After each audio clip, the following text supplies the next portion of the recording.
Diamond here with you on BBC Radio Berkshire. Now we're going to talk about an absolutely fascinating man. I've been Googling away like you wouldn't believe, and I found out so many interesting things about this extraordinary man. And the reason we're going to talk about him is because, well, he more or less invented the weather forecast. I mean, here nowadays, we're talking about the weather forecast all the time. We refer to it at least twice an hour, every hour on the programme here on BBC Radio Berkshire. It's a strong part of our British identity, the weather, and talking about it and figuring out whether the forecasts are going to be right. But do you know, in 1854, when a politician suggested to the Commons that Londoners might soon know the weather 24 hours in advance, apparently the House roared with laughter. And then just a few years later, the very first weather forecast came into existence. And do you know, it's the 150th anniversary of that this year. Peter Moore is a writer and weather expert and author of The Weather Experiment. Hello, Peter. Well, good afternoon, Anne. Hi, and the interesting person I'm talking about is Admiral Robert FitzRoy. That's correct. He's a wonderful character, and it's great that he's getting a bit of airtime now after Taylor Swift. I'm sure he'd be very pleased with that. Yes, he would. He'd love it. He is such an interesting man because, for starters, he was the captain of HMS Beagle, the famous Darwin ship. Yeah, I think we like to remember people in history for almost one great anecdote, and being Darwin's captain on the Beagle has gone some way to overshadow his later work, which I think is just as interesting. He founded the Met Office and then went on to issue these first forecasts later on. And I suppose the Beagle story, great and wonderful as it is, has obscured this later history. So that's what I've been interested in. One more little Beagle story that I just found fascinating. Okay.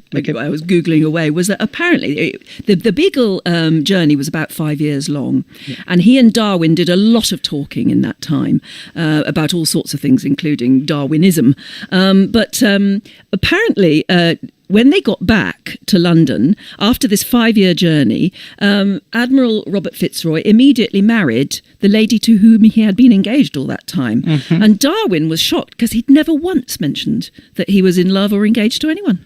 Yeah, I mean, it's got to go down as one of the great friendships of the 19th century, great era of friendships. Of course, we think of the Holmes and the Watson friendship, but the Darwin and the FitzRoy one was an incredibly strong one. And what I found was really interesting is when they go away on this Beagle voyage and they spend a lot of time clustered together. These are two very intelligent men living through, I suppose, an era after the Enlightenment, and they're talking about ideas. And what we get 25 years after they come back is Darwin, who unveils this great earth-shattering idea about the past, evolution. And then 2 years later, you get the first forecast. So in a way, you've got, from this like little tight friendship, you've got someone explaining the past in a way that we've never really thought about, and then someone trying to explain the future with science as well. And before we even go to that, the next thing he did in his life is he was governor of New Zealand. Yeah, that didn't go quite so well, which I don't think it was. Well, he was a bit controversial, actually, because he try and stop a lot of British grabbing land off the Maori? He did. I mean, this is a very complicated history. I think FitzRoy was in a no-win situation when he was sent to New Zealand. And if you imagine, this is a time really before the telegraph, and he was sent halfway around the world, and he had a very little authority to do things without assent of the government, and therefore you find it quite difficult to wait 8 months for an approval for an order and things like this. And I think he was a bit of a rebel. He was, I suppose, a bit too headstrong to wait for things. And this is where things went awry in New Zealand. And anyway, he was called back after 2 years, and that was seen as a big failure. And of course, that's when he came back. He then he more or less invented the meteorological department of whatever it was at the time. Tell us the story of how that came about. Okay, so if we go back to the 1850s and imagine for a moment where we were in terms of weather then, you'd probably be quite surprised at how little people understood. People didn't really know why the sky was blue. They didn't really understand how clouds, which, a typical cumulus cloud will weigh the same as a herd of 100 elephants. So people didn't understand how that would stay aloft in the skies. The low and the high pressure thing was always very much a conundrum for people. Why should it be sunny when you've got a great high pressure and a large weight of atmosphere pressing down, but then it's going to be rainy when you've got a very light atmosphere, low pressures. So I think this was a really important bit of context to the story. So people didn't really understand the weather. So when you're really scrabbling around for ideas, how can you begin to predict it? And this is what FitzRoy wanted to do. But I suppose his motivation was from his time at sea, and he, as a sailor, knew just how important it was to know what the coming weather was going to be. And in the 1850s, we were going for a huge commercial boom in shipping. So about 1,000 sailors would be lost around the coast, often fishermen, to bad weather. And FitzRoy's initial idea was to provide a storm warning system, which was derived from the telegraph, which was a new technology of the time. So pooling together real-time weather data, he was able to see when a storm was coming, and his idea was to kind of get the messages out to the coast as fast as possible, and thereby they'd be able to hoist a warning drum in the harbours, and the fishermen would be able to come in and weather the storm.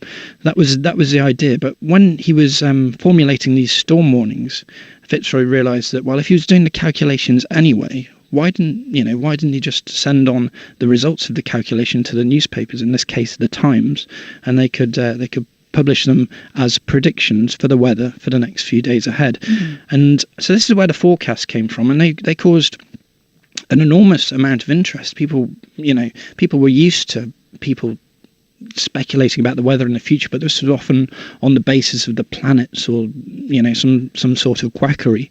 But here we have the Times, which was the great newspaper of the day, and the government sanctioning predictions. So this was crazy stuff for a lot of people, and we've gone through this idea where they've been prophecies, and they'd been prognostications, and there were predictions. And FitzRoy came up with a new word of his own invention, which was forecast, because he needed a new term to describe what he was doing, because he wanted to couch it very carefully within the science. Casting something forward. Yeah, so to cast it forward. I mean, it wasn't a new word, but he applied it in a new way. And that's what we know them as today. And as I say, they were fabulously popular. He was a very personal brand almost, and they were always called Admiral FitzRoy's predictions or prognostications or forecasts, and they were carried in the newspapers. And so the fashionable classes used to pick their outfits for the derby based on them.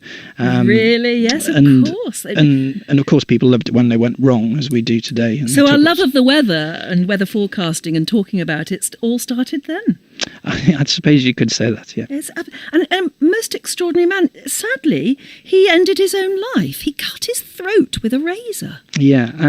Apparently, he suffered very badly from depression. Yeah, I mean, it's always difficult to put modern tags on people from the past, and I'm always wary of doing that. But I suppose you could say he was something of a manic depressive, we'd imagine today. He was capable of great fits of energy, become fixated on one idea. But he had these black depressions, and this was noted by Darwin, of course, who saw FitzRoy's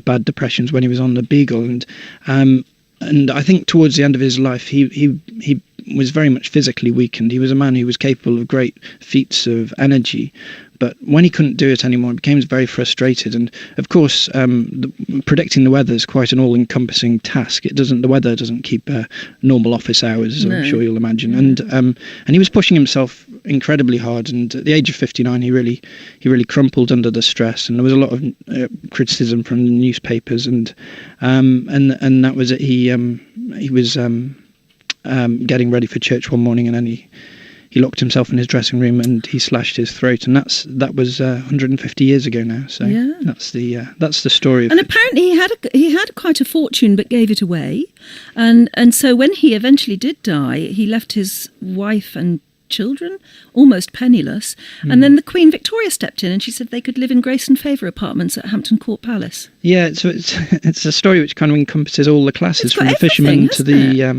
to the royal family, and there's a great anecdote of from years later when someone went to interview FitzRoy's youngest daughter Laura.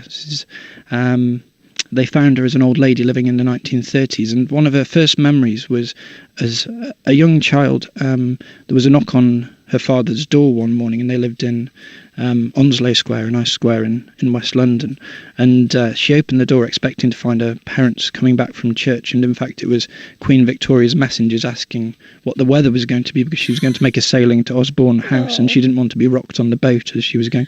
So yeah, there's some really nice anecdotes, and the weather always lends itself to nice anecdotes, but at the heart of it is a story of an incredible man, and it's good to remember him. Oh, it so is. Thank you so much for telling us about him. Thank you for having me on. There's even a nice footnote I've found which makes it, relevant to what we're talking about here today at BBC Radio Berkshire, because apparently in 1997, Juliet Ackroyd wrote a play about him called FitzRoy, and it was first performed at the University of Reading. Yeah, it was performed in Reading last year, in fact, and I went along to watch it. It was very good. Really? So it does get an airing occasion. I'm glad. Well, we've been able to pay a little tribute to him today. Yeah. Thank you so very much, Peter, for telling us all about Admiral FitzRoy. 50